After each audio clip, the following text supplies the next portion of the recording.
नमस्कार, मैं हूं खुशबू पांडे। स्वागत है आपका हमारे खास कार्यक्रम जनता सरकार में, जिसमें बात करेंगे सत्ता के सिंहासन से लेकर जनता के सरोकार तक। साथ ही हम आपको बताएंगे प्रदेश सरकार की हर उस योजना के बारे में जिनका सीधा संबंध हरियाणा के जनता से। जो योजनाएं प्रदेश के विकास को नई गति प्रदान करेंगी और हरियाणा की जनता का चहुमुखी विकास भी करेंगी, ताकि प्रदेश की जनता तरक्की की राह पर आगे बढ़े और हरियाणा प्रदेश निरंतर उन्नति की नई ऊंचाइयों को छूता हुआ प्रगतिशील रहे। तो अगले 30 मिनट तक बने रहिए हमारे साथ और देखते रहिए जनता सरकार।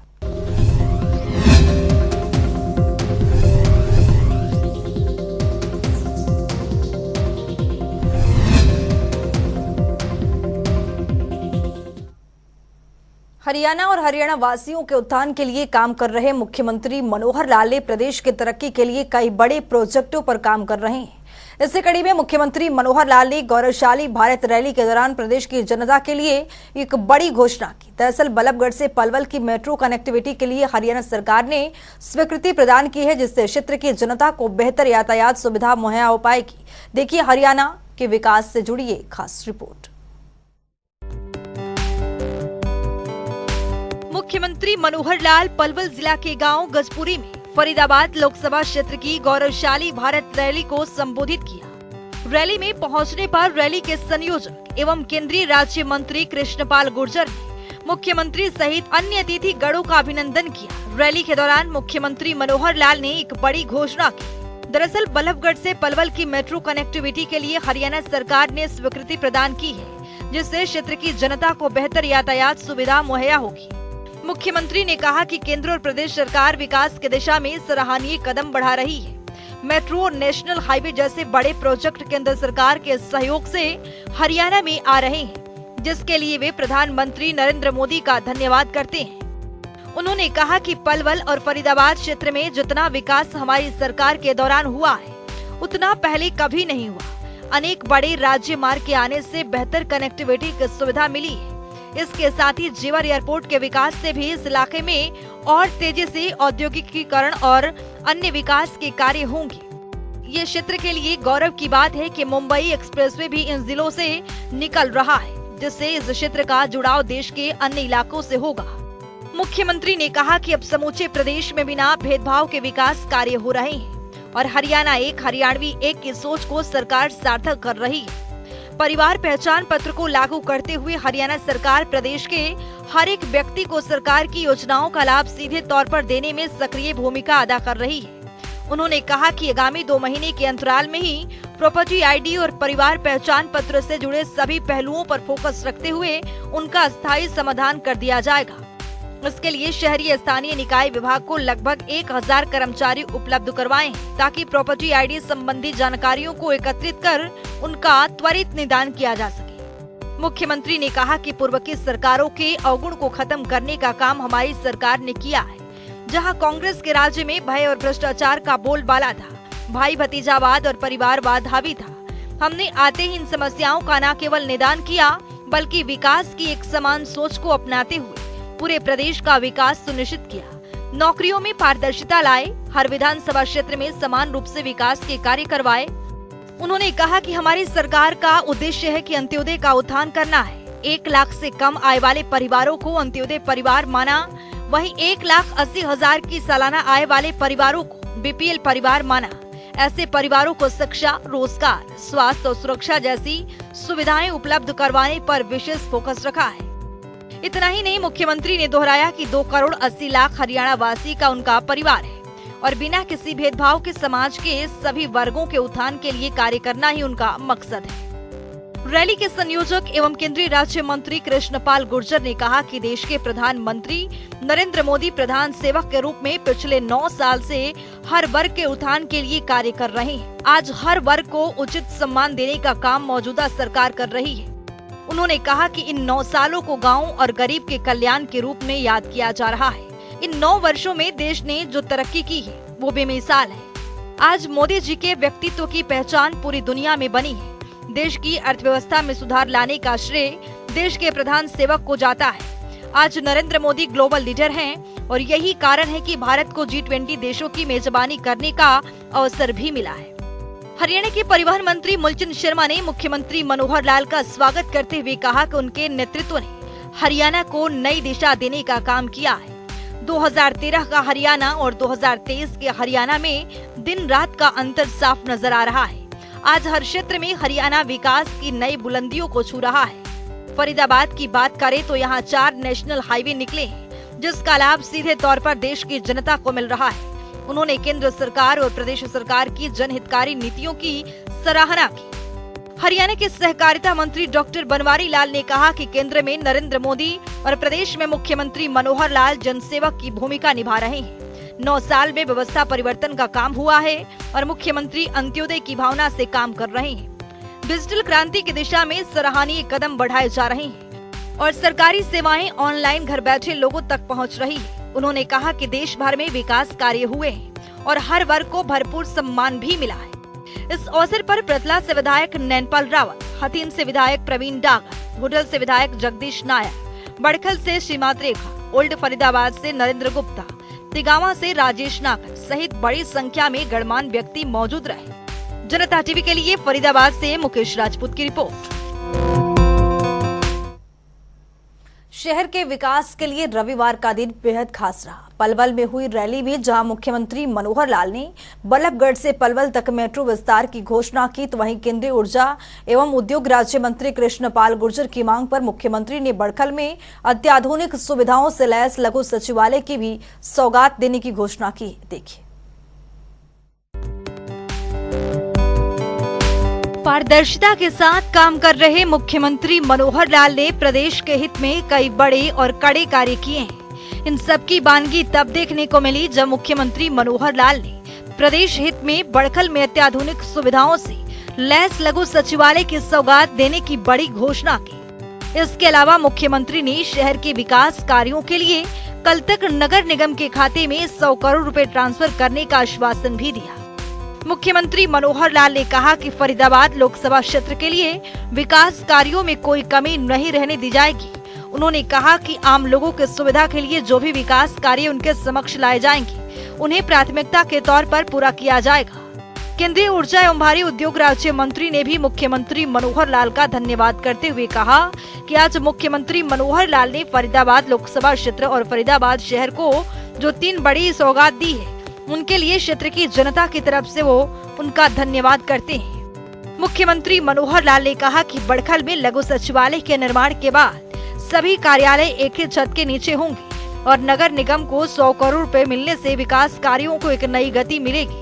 उन्होंने कहा कि बल्लभगढ़ से पलवल मेट्रो विस्तार से विकास के नए रास्ते इस क्षेत्र के लिए खुलेंगे। जनता टीवी के लिए फरीदाबाद से मुकेश राजपूत की रिपोर्ट। हरियाणा की मनोहर सरकार के कुशल मार्गदर्शन में प्रदेश विकास के नई ऊंचाइयों को छू रहा है। मुख्यमंत्री मनोहर लाल का उद्देश्य है कि प्रदेश का कोना कोना विकास की ओर अग्रसर हो। इसी कड़ी में मुख्यमंत्री मनोहर लाल ने फरीदाबाद के सेक्टर 12 में HSBB कन्वेंशन सेंटर में जिला लोक संपर्क एवं कष्ट निवारण समिति की बैठक की अध्यक्षता की। इस बैठक में मुख्यमंत्री ने परिवारों की सुनवाई कर रहे थे। बैठक में विभिन्न विभागों से संबंधित कुल 15 परिवार रखे गए, जिनमें से 13 परिवारों को निपटान भी किया। देखिए,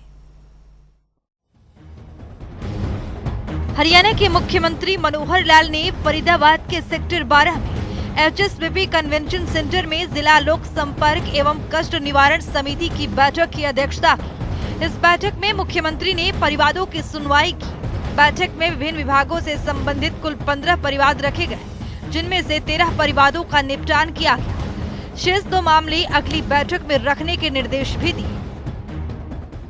मासिक जो बैठक होती है ग्रीवेंसेस कमेटी की, उस बैठक के अंदर 15 इस प्रकार के जो ग्रीवेंसेस मुद्दे आए थे, जिसमें से 4 तो पुराने थे, 11 उसमें नए आए थे और एक ऐसा है जो इस बार भी हमने पेंडिंग छोड़ा, वो अगली बार उसके लिए रखा गया है कि कुछ कमियां उसमें रह गई हैं और डिपार्टमेंट ने थोड़ा समय मांगा है, तो अगली बार 15 दिन बाद उन्होंने समय मांगा तो अगले महीने उसको फिर से लिया जाएगा।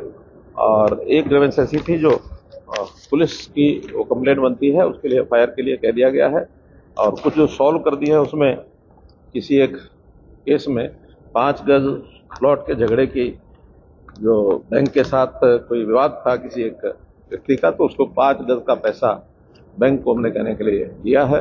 अगर बैंक पैसा दे देता तो ठीक है, नहीं तो उनके खिलाफ कार्रवाई करेंगे।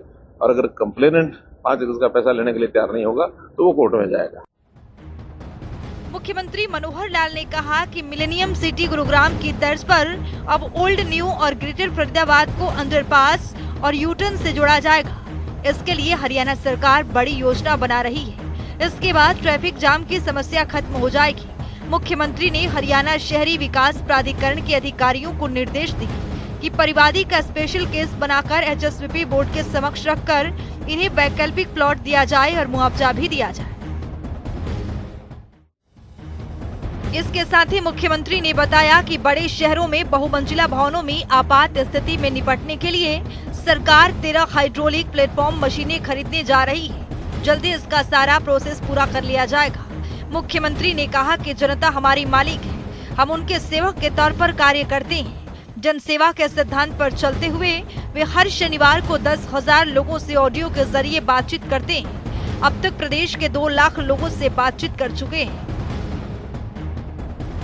बल्लभगढ़ शहर से निकलने वाले गंदे नाले से जुड़े परिवार की सुनवाई करते हुए मुख्यमंत्री ने अधिकारियों को निर्देश दिए कि आकाश सिनेमा की दीवार तोड़कर इस नाले के जल प्रभाव से सफाई कराई जाए। दिल्ली मुंबई वडोदरा एक्सप्रेसवे के निर्माण कार्य के कारण सीवरेज लाइन में आई रुकावट दूर करने के लिए मुख्यमंत्री ने हरियाणा शहरी विकास प्राधिकरण सहित संबंधित विभागों को 3 दिन में कार्रवाई करने के आदेश भी दिए। मुख्यमंत्री ने अधिकारियों को निर्देश देते हुए कहा कि यहां पर 1 महीने के अंदर पानी की सुचारू सप्लाई सुनिश्चित की जाए। मुख्यमंत्री ने बैंक अधिकारियों को निर्देश दिए कि 2 सप्ताह के अंदर अंदर परिवादी को 5 वर्ग गज का पैसा वापस लौटाया जाए। इतना ही नहीं, मुख्यमंत्री ने फरीदाबाद के सेक्टर 59 में फेज 2 इंडस्ट्री एरिया में जल्द से जल्द सीवरेज कनेक्शन करने के निर्देश भी दिए। बैठक में केंद्रीय भारी उद्योग एवं ऊर्जा राज्य मंत्री कृष्णपाल गुर्जर, हरियाणा के परिवहन मंत्री मूलचंद शर्मा, विधायक खटकल सीमा त्रिखा, विधायक फरीदाबाद नरेंद्र गुप्ता, विधायक NIT फरीदाबाद नीरज शर्मा, विधायक तिगावा राजेश नागर, विधायक प्रतला नैनपाल रावत, बीजेपी जिला अध्यक्ष गोपाल शर्मा, तो वहीं आपको बता दें कि अन्य वरिष्ठ अधिकारी भी मौजूद रहे। जनता टीवी के लिए फरीदाबाद से मुकेश राजपूत की रिपोर्ट। हरियाणा की वर्तमान सरकार प्रदेश के नागरिकों के हित के लिए समय समय पर बैठक कर समस्याओं का समाधान करते नजर आती है।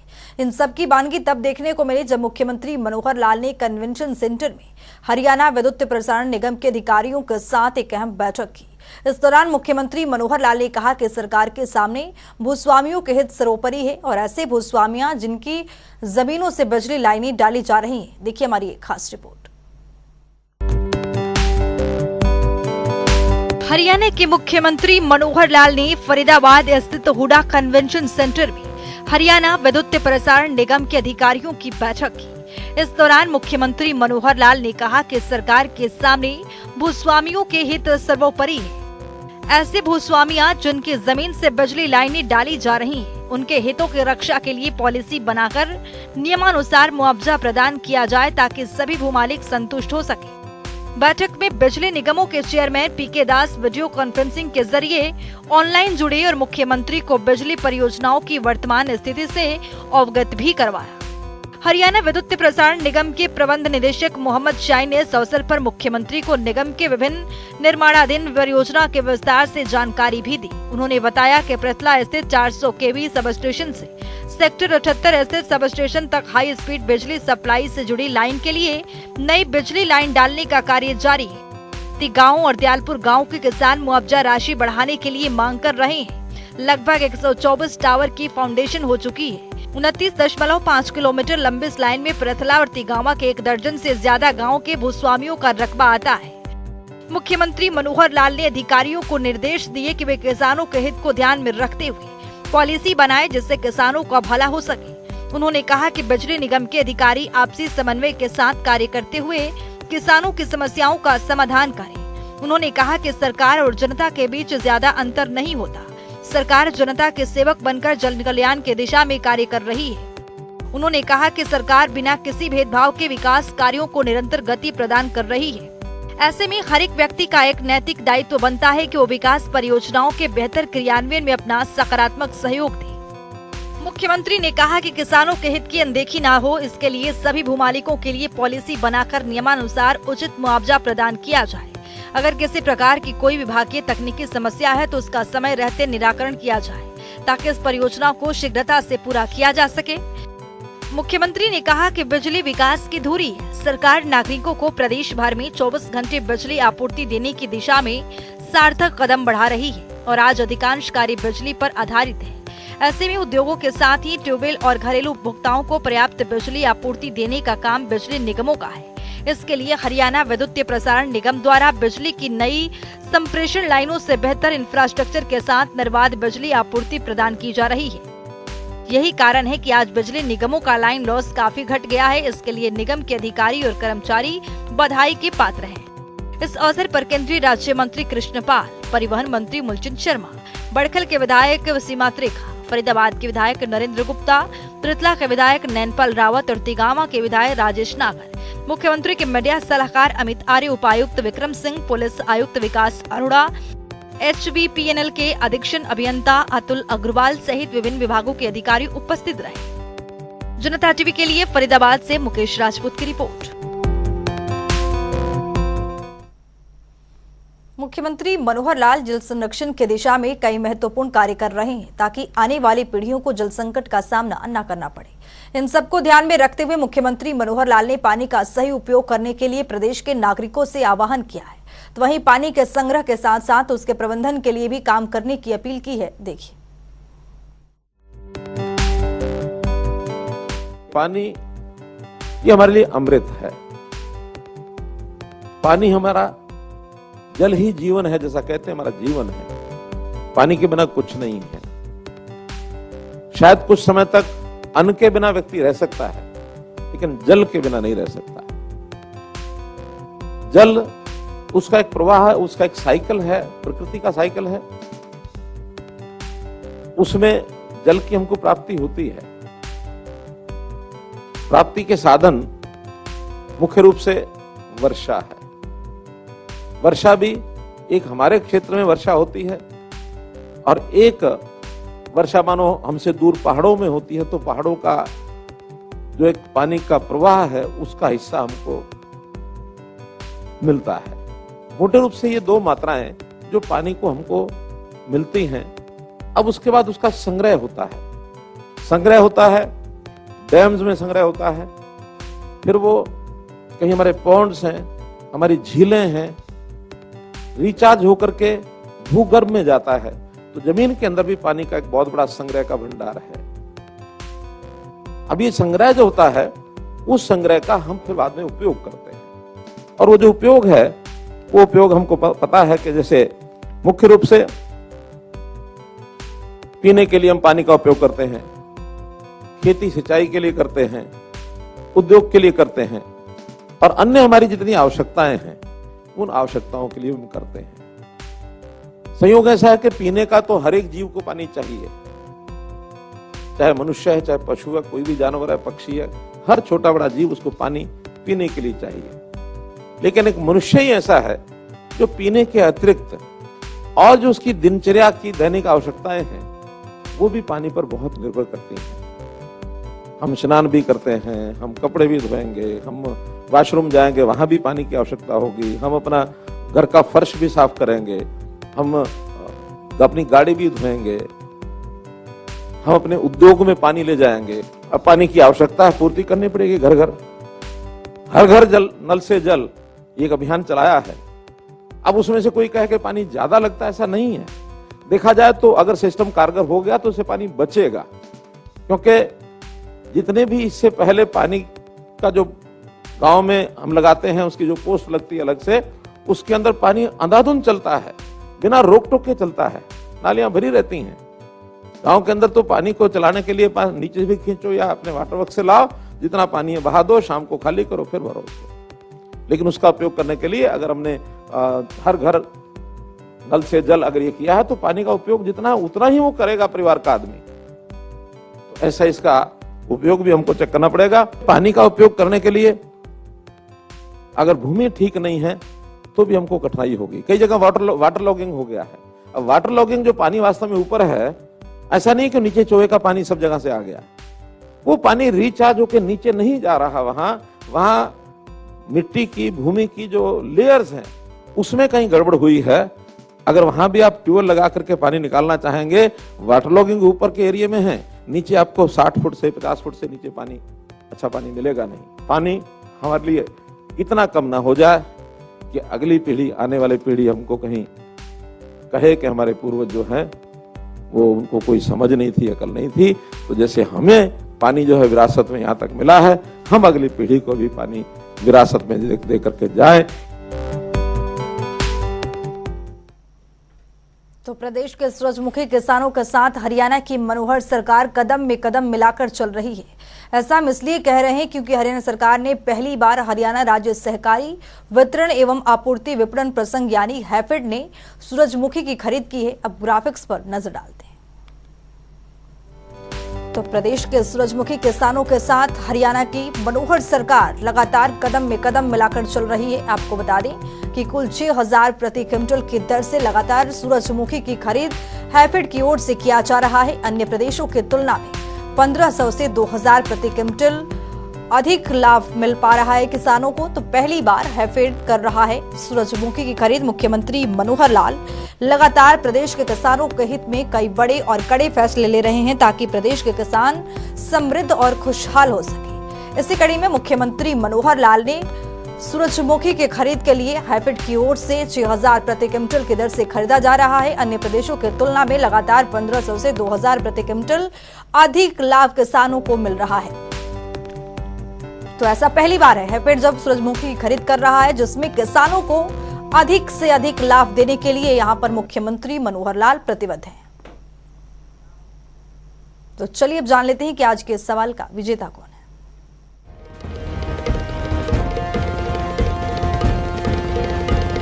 तो बात अब आज के विजेता की। जैसा कि आप जानते हैं, हर रोज एक नया सवाल पूछते हूँ। सही जवाब देने वाले के नाम और तस्वीर अपने टेलीविजन स्क्रीन पर दिखाते हैं, साथ ही उसको उपहार भी देते हैं।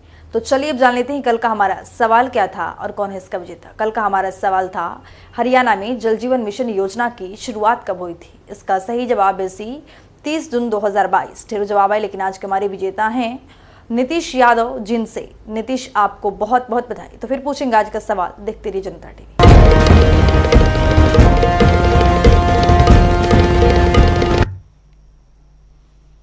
तो वक्त हो गया है आज की मुलाकात का। आज की मुलाकात में हम हर दिन नए शख्सियत से आपको रूबरू कराते हैं, उनके कार्यप्रणाली पर बारीकी से नजर डालते हैं, जानते हो तमाम योजनाएं जो बनी है हरियाणा की जनता के लिए। तो ऐसे ही शख्सियत जनता टीवी ने खास बातचीत की है। इनका नाम है अरुण फोगाट, जो कि चरखी दादरी से पशु चिकित्सक के पद पर काबिज हैं। सुनिए।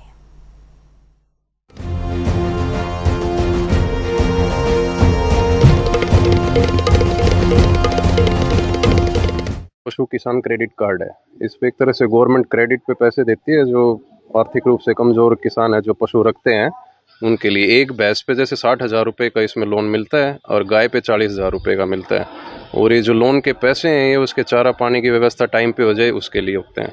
1,60,000 तक इसमें कोई भी कोलेटरल सिक्योरिटी कुछ नहीं जमा करवानी होती, ना कोई ज़मीन की फर्द रखनी होती। 1,60,000 से ऊपर का अगर लोन होता है तो फिर वो बैंक आपसे कोलेटरल सिक्योरिटी के रूप में कुछ मांगेंगे। और जो इंटरेस्ट रेट है वो 4% इस पे इंटरेस्ट रेट, अगर टाइम पे अगर किस्त भरी जाती है तो। अगर टाइम पे नहीं भरी जाती तो 7% है। जो सारी जो लोन की अमाउंट वगैरह है वो बैंक को देनी होती है। और जो हमारे डिपार्टमेंट का काम है वो उसका पशु को देखना और उसका हेल्थ सर्टिफिकेट बनाना, टैगिंग करनी, इंश्योरेंस करना। से 150 प्लस हो चुके हैं फॉर्म और मेरे हिसाब से 200-250 क्रॉस हो जाएंगे। हाँ, ज़्यादा से ज़्यादा बल्कि बढ़ चढ़ कर लाभ लेना चाहिए। एक तो बहुत अच्छी स्कीम है ये। देखते हैं कि आमतौर पर जो 1-2 गाय भैंस रखता है वो मतलब आर्थिक रूप से कमजोरी होता है गाँव में, तो मतलब बहुत अच्छी स्कीम है, इसका लाभ लेना चाहिए।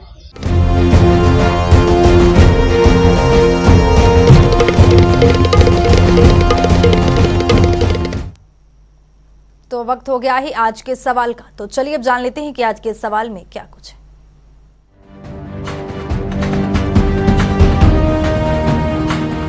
हर रोज की तरह हाजिर हूं आज का सवाल लेकर। जैसा कि आप जानते हैं, हर रोज एक नया सवाल पूछते हूं। सही जवाब देने वाले के नाम और तस्वीर अपने टेलीविजन स्क्रीन पर दिखाते हैं, साथ ही उसको उपहार भी देते हैं। तो चलिए अब नजर डालते हैं आज के सवाल पर। आत्मनिर्भर हरियाणा योजना का उद्देश्य क्या है। ए, लोन प्रदान करना, बी, आत्मनिर्भर बनाना, सी, छोटे व्यवसाय प्रदान करना, डी, इनमें से कोई नहीं। तो दीजिए सही जवाब और बनिए विजेता।